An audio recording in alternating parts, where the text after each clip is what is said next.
Selamat malam Sobat Saber. Alhamdulillah malam ini kita ketemu kembali di channelnya Kampung Saber. Acaranya ngobrol di Kampung Saber, dan untuk malam ini kita akan coba membahas tentang blangkon. Dan kebetulan malam ini kerauan Mas Muhammad Mursito dan mungkin lebih terkenal dengan namanya Mat Blangkon. Jadi bagaimana nanti perjalanan beliau, bagaimana nanti blangkon itu ada dan menjadi salah satu produk kreatif di Kota Blitar. Itu Sugeng Dalu Mas Mursito, Mas Muhammad Mursito. Ya, Sugeng Dalu Mas Eka. Nggih, alhamdulillah dari ujung utara, dari Tanggung sudah kerso dolan ke Kampung Saber. Sudah menjadi atau sebuah berkah bagi kami. Nanti kami ingin mencoba untuk tahu sih bagaimana perjalanan panjenengan sehingga bisa akhirnya memunculkan produk yang luar biasa ini. Nggih. Jadi ngapunten kalau nama lengkap Muhammad Mursito Mas nggih. Muhammad Mursito, alamat dari Tanggung dan domisili di Tanggung ya. Kelurahan Tanggung. Di lingkungan Badut. Oh, domisilinya di lingkungan Badut nggih. Jadi itu, dan kalau nama kerennya mungkin warganet nanti atau mungkin yang mengenal beliau selama ini mengenalnya Mat Blangkon, tapi sebenarnya namanya cukup panjang, Muhammad Mursito gitu. Jadi mungkin yang belum tahu namanya, beliau namanya Muhammad Mursito. Jadi kesehariannya selama ini, kegiatan keseharian itu apakah memang hanya produksi blangkon atau apa Mas ini? Ya, alhamdulillah Mas Eka. Untuk produksi blangkon itu saya sehari-hari saya juga produksi juga jual. Jadi dua marketing alhamdulillah saya pegang. Gitu nggih. Ya. Produksi pegang, pemasaran juga pegang gitu. Nggih. Jadi selama ini untuk blangkon ini atau blangkon model yang seperti ini memang menjadi satu kekhasan di Kota Blitar Mas yang selama ini. Terus kok bisa memunculkan apa ya namanya? Moro-moro kok ya terus punya pemikiran bahwa aku tak nggawe blangkon khas Blitar yang seperti ini. Itu perjalanannya bagaimana Mas? Spiritualnya piye? Ya gini Mas Eka, sahabat Saber, saya dulu tuh suka yang berpakaian klasik. Pertama pakaian klasik, saya kok pakai blangkon yang mungkin blangkon bukan seperti ini yang modelnya. Terus saya kok apa ya, biar punya identik itu saya pakai itu apa. Akhirnya saya buka prosesnya, di mana caranya untuk bikin sesuatu yang menarik itu. Saya cek tokoh yang ada di Blitar itu siapa. Salah satu motivator Bung Karno. Bung Karno ya kan. Bung Karno sejak kecil dia sudah sering berpakaian dengan di Blitar itu ada ikat. Nah, ikat. Nah, ikatnya itu yang bikin salah satu motif batik blangkon Blitar. Blangkon Blitar. Jadi ikatnya kayak ikat-ikat biasa tapi ada seprangnya. Akhirnya gimana caranya untuk biar blangkon ini tanpa ngikatkan, orang itu bisa pakai tanpa harus ngikat. Jadi langsung plek dengan ukurannya. Dipakai kan gitu ya. Langsung dipakai, jebret. Nah, jadi ada ukurannya. Di blangkon ada ukuran kayak songkok. Ada ukuran, nanti dibikin model seperti ini. Akhirnya menemukan Bung Karno muda. Nah, Soekarno muda itu dulu modelnya seperti ini. Bung Karno waktu muda sering menggunakan blangkon dengan modelnya seperti ini ya, gitu, seperti itu. Cuman kan mungkin kalau kita lihat dulu carane buat gimana kan gitu. Kita taunya hanya waktu beliau menggunakan itu kan gitu. Dan itulah yang harapannya kan menjadi sebuah identitas. Awalnya kan menjadi identitas panjenengan ketika berpakaian klasik kan gitu. Dan ternyata kok ini belum apa ya, dibandingkan dengan daerah yang lain kan berbeda. Mungkin tidak ada sama sekali, tidak ada. Jadi kalau mungkin Jogjaan ada modelnya di belakang kan gitu ya. Lah kalau Jogja, Solo atau mungkin di wilayah lain itu kan kalau blangkon mesti ada apa ya filosofinya mungkin. Oh Mas. iya mungkin. jelas. Nah saya yakin jenengan buat itu juga tanpa alasan atau yang jelas juga ada sebuah perjalanan pemikiran kan gitu ya. Akhirnya memunculkan sebuah filosofi. Kira-kira blangkon ini filosofinya apa Mas? Ya blangkon ini saya ada 3 karakter. Yang satu blangkon ini ada tengah itu hati kecil tapi dia punya karakter yang luar biasa di sini. Coba blangkon ini tidak ada ininya, gini kan nggak juga tidak baik. Nah ini hati. Hati setelah hati itu badan. Ada badan. Nah, badan itu salah satu proses kita mau kemana itu ada badan. Tanpa badan hati tidak bisa laksana. Nah, terus ini apa?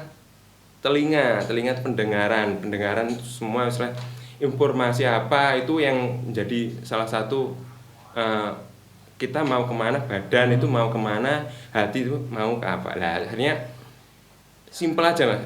Kak, ini blangkon yang ada hati, badan dan telinga.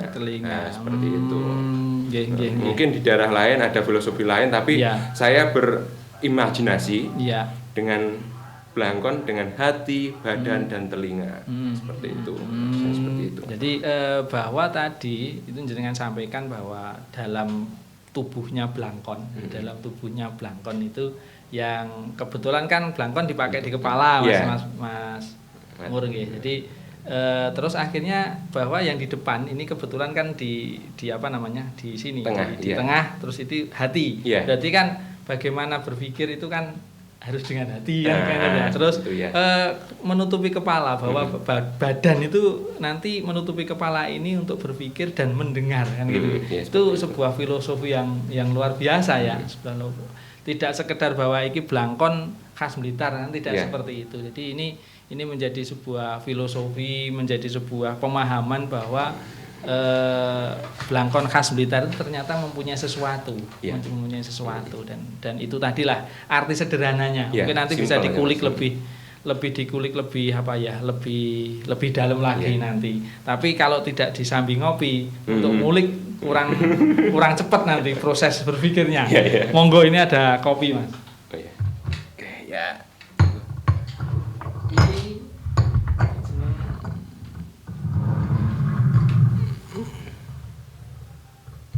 Takarannya seberapa? Oke. Ngober itu identik dengan ngobrol bareng. Ada kopinya kan begitu. Oke.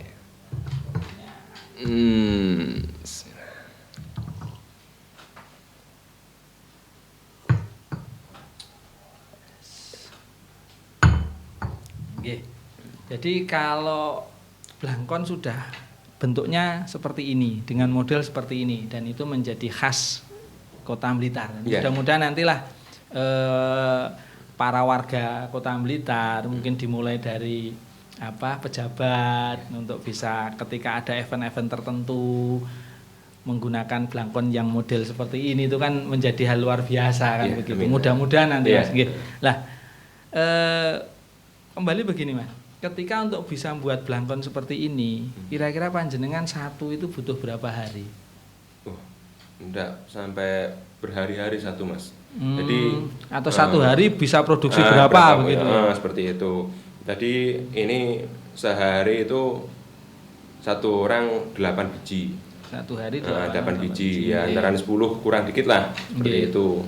Nanti ada proses awal itu dalam itu banyak banget bagiannya teman cyber ini blangkon dalam itu ada kain ada blangkon ini ndak kena air ndak rusak gitu ya. Kena air ndak rusak ini semua handmade tangan prosesnya terus bikinnya itu ya harus dengan apa ya rasa banyak model gini saling ikat aja ndak bisa seperti itu jadi harus sudah yang pengalaman jadi kerjanya agak lambat seperti itu jadi bisa rata-rata satu hari itu 8 ya paling enggak 8 bisa jadilah jadi kan kalau ada ada pesanan wes iki mat blangkon pesen apa namanya blangkon dengan jumlah sekian itu kan perhitungannya kan jelas sekian hari jadi Pak gitu maksudnya pertanyaan tadi seperti itu. Terus dari sisi bahan Mas sekarang dari sisi bahan itu apakah memang bahannya itu ini kan kebetulan yang di Asto kesini kan memang batik nggih backgroundnya atau mungkin bahan dasarnya kan memang kain batik atau selama ini memang ada bentuk yang lain Mas mungkin yang bentuk khusus warna polos atau gimana? Ya kalau blangkon ini saya sasar ke halayak Mas, selera batik itu kan selera, faktor-faktor batik selera. Terus yang saya utamakan itu blangkon Blitar itu dengan etnis warna, itu warna-warna yang tajam, warna tajam. Jadi warna pesisiran itu warna tajam yang khas daerah pesisiran, seperti itu. Kalau nanti ada semisal di Blitar ada pesan batik ya mungkin bikinkan batik yang model kayak apa seperti itu. Terus berarti selama ini belum apakah sudah pernah mencoba katakanlah begini. Ini batik khas Blitar. Terus menjadi blangkon khas Blitar itu sudah pernah mencoba, Mas? Ya, alhamdulillah sudah. Saat itu ada pemesanan dari kota tetangga, aku pengen modelnya Blitar, tapi batiknya batik Blitar sih kayak apa sih? Nah, mungkin seperti itu. Itu kan menjadi asik ya. Akhirnya perpaduan batik Blitar dipadukan menjadi sebuah produk blangkon, tidak hanya melulu batik atau baju kan begitu. Iya, seperti itu. Dan jadi, itu sudah ada ya Mas? Sudah ada. Seperti itu. Ya ada sebagian instansi yang minta batiknya itu batik Blitar, bikinkan teman-teman Blitar. Lalu saya model dengan batik blangkon Blitar ini. Jadi kan kolaborasi atau bentuk inovasi, kreativitas itu kan memang sudah ada menuju ke sana. Terus selama ini untuk segi pemasaran, nah ini sekarang tadi filosofi sudah, bagaimana memproduksi sudah ya. Kalau mungkin bagaimana memproduksi mulai dari nol, suatu saat kita sowan ke sana, ngesut kayak ini ya, itu mungkin bisa. Kalau ini bisa. Pas nggak praktek kan nggak bisa gitu. Jadi nanti mungkin lama di sini. Nanti suatu saat kita mungkin sowan ke sana lah untuk sharing, untuk memperdalam bagaimana sih sebenarnya dari kain biasa bisa menjadi blangkon kan gitu. Itu kan prosesnya nanti bagaimana. Lah, sekarang kalau dari sisi pemasaran Mas sekarang. Keseharian biasanya dipasarkan di mana? Terus kalau bayi pesanan itu prosesnya bagaimana selama ini? Gini kalau saya sehari-hari produksi sama jualan, marketing jualan itu di Makam Bung Karno. Kios makam Kios Makam Bung Karno. Saya ada lapak di situ untuk display barang dan untuk promosi juga. Seperti itu. Terus yang nanti mau pemesanan, nanti bisa bahan itu cari yang mana, maksudnya model kainnya yang apa. Bisa milih berarti. Bisa milih. Misal ada pemesan bajunya pakaian sarimbitan, nah itu bahan dasarnya batik ini Mas, mencarikan apa saya carikan seperti itu. Saya kerjakan bahan baku seperti itu.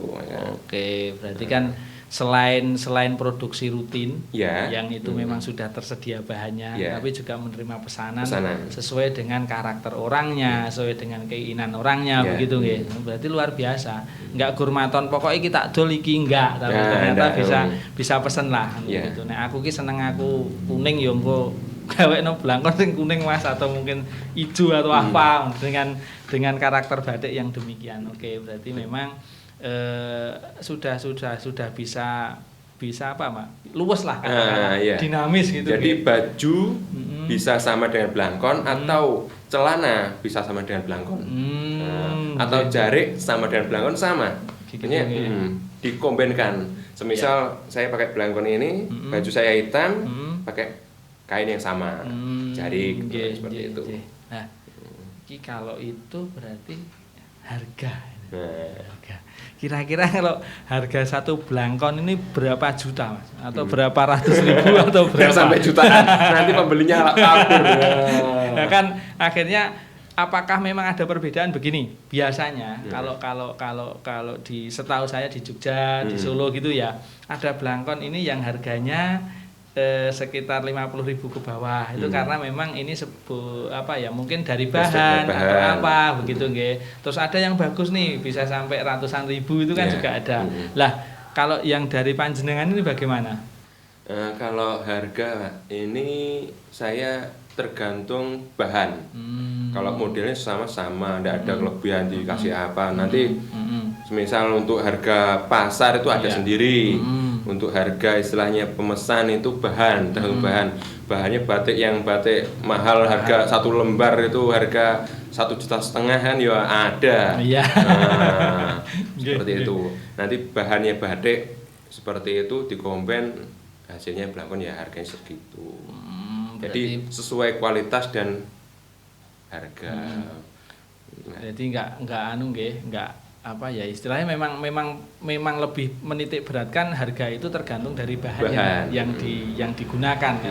Nah, sekarang kalau rata-rata. Nah, ini sekarang gini, rata-rata yang selama ini mungkin mat blangkon, arepe nggih Mas iki bingung malah. Mas mat blangkon. Paling bingung malah. Akhirnya mat blangkon aja. Nah, Mas Mur ngono juga pantes ya toh. Ada bautnya nanti. Mas Mur iki sapa?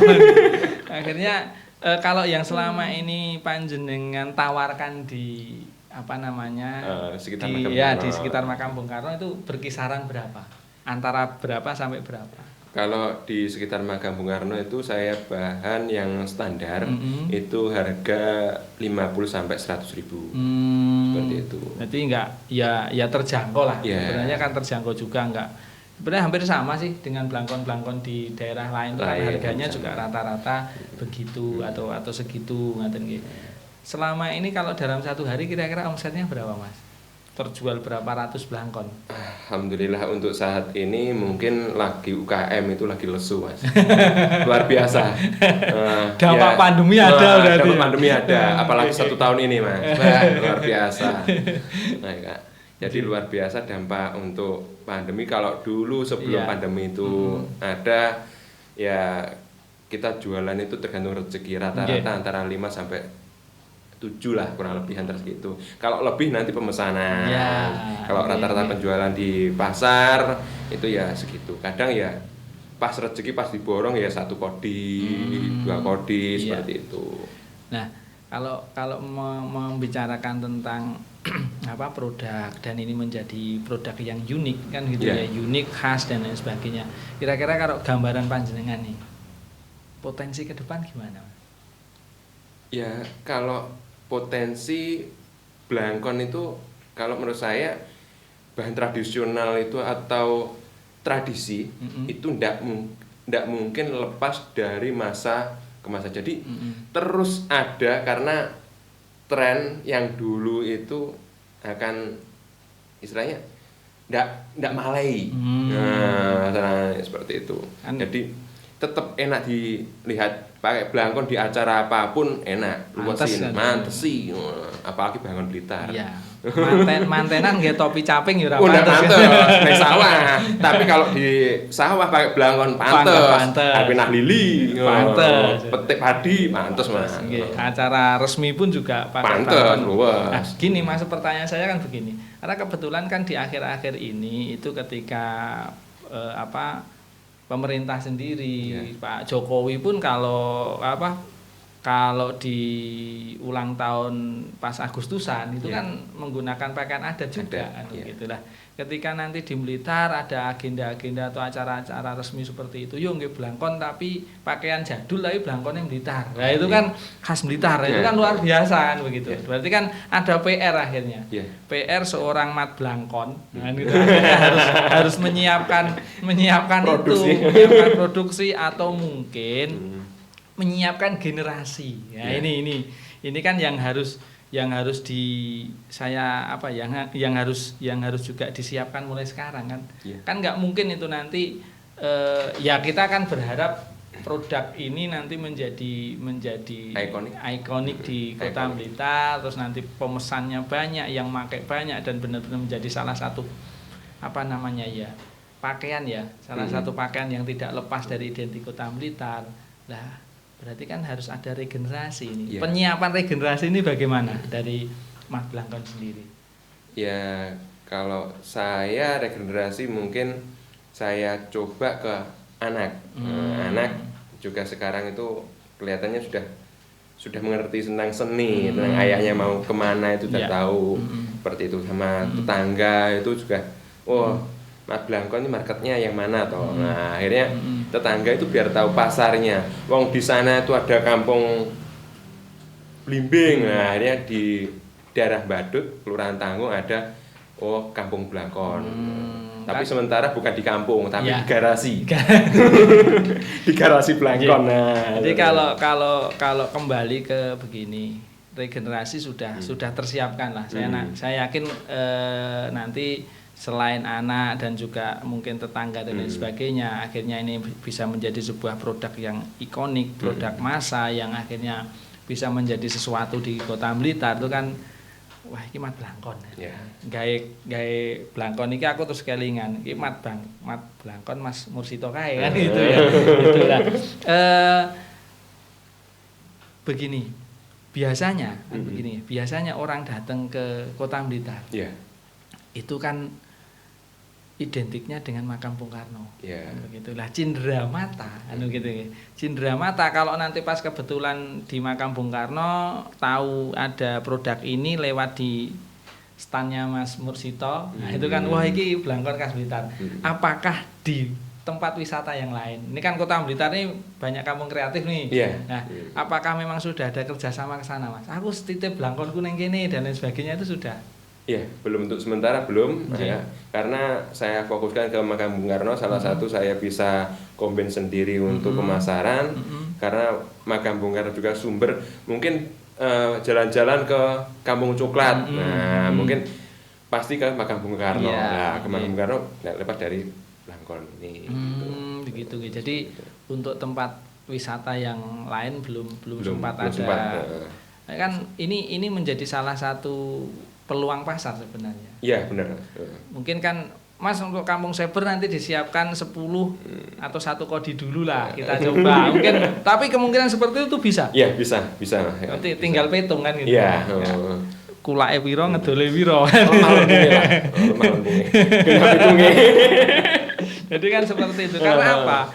Itu nanti kan menjadi salah satu jalan bagi tempat wisata yang lain untuk bisa memperkenalkan produk-produk ikon di Kota Blitar kan begitu. Jadi mungkin dari Tanggung nih kan selain Kendang ada Blangkon kan gitu nggih. Terus mungkin dari Karangsari nanti ada Blimbing kan begitu. Dari Gedok enek arit, enek pacul. Karena sini Pandai Besi kan gitu.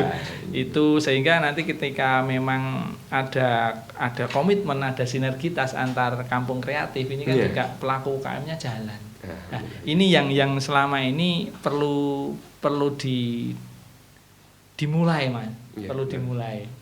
Nah, karena di Tanggung sendiri itu kan selain Blangkon kan sudah ada yang lain produk yang khas, ada kendang dan lain sebagainya dan bubut kayu nggih, dan juga sekarang sudah muncul radio MOB radio MOB yang luar biasa. Jadi mudah-mudahan kan sinergitas ini bisa terus terjaga dan terjalin sehingga proses untuk marketingnya juga banyak peluang untuk kita bisa saling membantu kan begitu Mas. Nah, apakah memang selain ini kegiatannya selain membuat Blangkon ini itu juga ada kegiatan yang lain, Mas? Ya kegiatan alhamdulillah Mas, ini daerah pandemi ini Blangkon sekiranya di pemasaran tidak seberapa, lesu. Akhirnya aku punya angan-angan di mana caranya saya ini bisa bermanfaat ke orang banyak di mana Mas. Saya ini berpikir keahlian saya itu apa, waktu saya untuk apa, jualan tok nongkrong, baturi yang jualan ya otomatis main HP. Nah, akhirnya gimana? Akhirnya saya temukan melatih anak-anak membatik pakai canting. Nah, batik tulis ya? Batik tulis. Saya batik tulis itu di Omah Bubut, nah, MOB itu. MOB. Nah, jadi ada radio, sebelah radio itu ada museum Omah Bubut. Nah, museum Omah Bubut itu ada kegiatan. Kegiatannya saya lakukan setiap hari Senin sampai hari Kamis. Itu batik jamnya setengah 10 sampai setengah 12. Tiap hari Senin sampai Kamis. Gratis. Sip. Jadi gratis. memang apa ya, selain membuat blangkon ini menjadi sebuah keahlian. Ternyata bisa batik juga kan, begitu ya. Ya kan selama ini apakah memang batiknya itu juga dari batik blangkon nih? Batik blangkon itu juga salah satunya dari karya panjenengan sendiri Mas itu. Kalau batik blangkon untuk sementara itu saya pesan teman yang usahanya sudah dikelola dengan batik Blitar. Akhirnya, Pak, saya bikinkan model ini, warnanya ini, sekian biji saya jadikan blangkon seperti itu. Berarti kolaborasi. Ada teman dapat rezeki, saya dapat hasil juga, sama-sama seimbang seperti itu. Kan kalau memang pengen punya kekasan gitu ya. Akhirnya wis aku tak batik dhewe sing ini, terus akhirnya tak gawe blangkon kan gitu. Karena kan kalau kita lihat sebenarnya kan membentuk blangkon ini kan juga tidak sekedar diubet-ubet. Iya, benar. Ada motif yang harus ditoto. Berarti nek batik ngene itu motifnya seperti ini kan begitu. Kalau nanti batik buatan sendiri kan wis iso ngarah-arah Mas. Iya, benar. Tapi belum dicoba sampai ke sana nggih. Belum sempat. Cuman ya model sama seperti ini dan ritme motongnya yang beda. Ritme motongnya aja yang beda seperti itu. Jadi gambar batiknya blok kemana itu bisa seperti ini. Ini full, batiknya full. Full batik nggih. Full batik. Nah, full batik motifnya kita bebas. Tapi kalau ini bikin paruan. Nah, ini batik, ini polos. Ya, ada kan model-model begini kan perlu sesuatu itu, enggak sekedar diubet-ubet nih kan gitu. Ada nilai seninya gitu nggih. Berarti kan memang produk inovatif, kreatif kan begitu. Ekonomi kreatif kan akhirnya menujunya kan ke sana. Nah, nggih. Terus mungkin selama ini apakah ada kendala di dalam panjenengan membuat blangkon ini, mungkin dari sisi produksinya, mungkin dari sisi bahannya, atau mungkin dari sisi apa begitu? Ya, kalau saya ada kalangan, kalau dari ini saya juga jual langsung, nanti kadang juga nunggu laku ya itu namanya permodalannya ada yang tersendat seperti itu. Hanya poinnya bukan hanya gitu. Poinnya memang banyak, itu faktor utama. Kita kerja tanpa modal ya tidak bisa apa-apa. Kan akhirnya bukan dari sisi produksi. Maksudnya kalau produksi lancar sih. Pokoknya bahannya siap, tenaganya ada gitu kan, berarti tidak terkendala. Kendalanya berarti di marketingnya. Kan akhirnya mikir andang payu-payu untuk golek bahan baku lagi butuh waktu kan akhirnya. Juga ngajarin yang latih itu Mas, yang telaten. Yang telaten bikin ini jelenuk soalnya Basa Blitar yang jelenuk jelimet ubat. Berarti selama ini panjenengan untuk poin-poin produksinya itu memang ditangani sendiri dari awal sampai akhir atau memang ada dibantu di poin-poin apa begitu? Ada. Nanti saya seperti ini ada di sub penjahit, saya kasihkan yang penjahit, ada di tetangga, ada yang jahit. Nah, yang bikin sendiri, motongin itu ada sendiri. Jadi beda-beda tanggung jawab. Seperti itu. Jadi finishing bentuknya di panjenengan. Seperti itu. Sehingga tidak berubah bentuknya. Terus sing jahitne A, sing motong B gitu. Sing modele itu engko si C bukan mat blangkon. Nek sing gawe K engko modele ra ngene iki. Modele enggak ngene iki. Gondrong. Terus kira-kira harapan Mas, ini harapan panjenengan dengan sudah produksinya seperti ini, ada kesempatan untuk bisa ada stand di Makam Bung Karno. Terus harapan panjenengan sendiri sih dengan keberadaan dan hasil karya panjenengan itu apa? Kalau keberadaan ini blangkon, kenapa kalau saya jadi Bangkon Blitar mungkin masih dalam arti angan-angan, bayang-bayang. Karena apa? Kalau kita ndak patenkan, masih istilah proses dikenalkan dengan pemerintahan, pemerintahan dari pemerintahan. Oh ini loh Blangkon Blitar seperti ini. Nah, nanti siapa lagi? Mungkin harapan saya sebagai pelaku pembuat blangkon dan suka tradisi, nah itu otomatis saya harapkan Blangkon Blitar itu benar-benar punyanya Blitar, nah, dan diakui semua orang Blitar. Nah, jadi seperti itu. Jadi mudah-mudahan lah, ini doa bersama kan gitu. Mumpung ini kan mumpung juga bahwasanya memang untuk kondisi saat ini kan kekunoan kan gitu ya, kekunoan, klasikan, jadulan itu masih menjadi sebuah tren. Dan kalau dirasa memang nanti blangkon hasil karya Mat Blangkon ini memang menjadi sebuah ikonik Kota Blitar, itu kan menjadi sesuatu. Karena memang kalau seperti yang panjenengan sampaikan tadi, muncul awalnya adalah terinspirasi dari Bung Karno muda ketika waktu itu kok buat pakai blangkon yang seperti itu. Dan dengan sebuah perjalanan spiritualnya beliau, perjalanan mungkin penelitian gini, terus saya pengen punya icon bahwa neng gawe pakaian Blitaran ini begini nih, dimulai dari blangkonnya. Siapa tahu suatu saat nanti bajunya kan gitu nggih. Terus di bawahannya kan mungkin memang akan menjadi sebuah ikonik di Kota Blitar. Jadi mungkin terus mungkin gini Mas Ika, yang Blangkon Blitar itu kalau pelaku seni atau pembuat itu nggak bisa apa-apa tanpa ada pemerintahan yang untuk support. Tenarkan ini Blangkon Blitar itu harus ada pemerintahan, Kak. Jadi nggak lepas istilahnya, pelaku UKM berdiri seni nggak mungkin. Jadi harus ada pemerintah yang ikut serta, istilahnya kemana pemerintah itu istilahnya ada perwakilan mau kemana pakainya Blangkon Blitar seperti itu. Di peran, promosi lah sekarang. Kalau saya promosi di Makam Bung Karno dengan seperti ini saya berpakaian, nah dari pemerintah juga berangkatnya orang kemana itu pakai Blangkon Blitar seperti itu. Ya mudah-mudahan lah nanti peran pemerintah lebih sinergi. Nah, lebih aktif lagi, lebih optimal lagi untuk bisa menjadikan ikon-ikon Kota Blitar yang seperti ini bisa dibantu.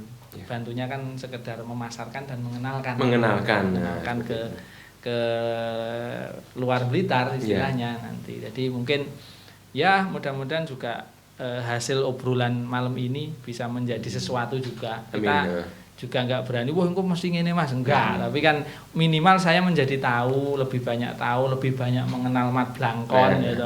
Biasanya foto Mat Blangkon itu sekarang sudah banyak kita ngobrol yang singkat ini tadi, mudah-mudahan menjadi awal silaturahmi. Nanti ke depan juga kalau ada kesempatan dan diperkenankan, kesempatan nggak diperkenankan kan mungkin juga nggak bisa. Ada kesempatan diperkenankan kami dolan ke Tanggung, ke Badut kan begitu nggih.